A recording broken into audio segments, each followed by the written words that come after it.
High বন্ধুরা, welcome to my channel. Good afternoon. তোমাদের কি খাওয়া হলো? দেখো আমি তো বসছি, আবার কদিন পরে তো দেখছো ভিডিওটা দিচ্ছি। তা যাই হোক, দেখো আমি আবার তোমাদের সামনে একটা লাঞ্চ থালি নিয়ে চলে এলাম। থালিতে আছে ভাত, একটু পালং শাকের চচ্চড়ি, তারপর আছে বেগুন, আলু, মূলো, শিম, সব রকম সবজি দিয়ে একটু চচ্চড়িও, হ্যাঁ বড়িও দিয়েছি, নিরামিষ যেহেতু। আর সঙ্গে আলু, ফুলকপি, মাছ দিয়ে ঝোল। মাছটা অল্প বলে একটু দেখো আমি মাছের ডিম দিয়েছি, ওই জন্য পাতলা করে ঝোল।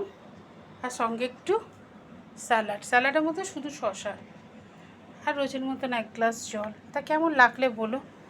যদি ভালো লাগে তাহলে আমার চ্যানেলটাকে কি করতে হবে? শেয়ার করো, লাইক করো, কমেন্টস করো, আর অবশ্যই সাবস্ক্রাইব করো।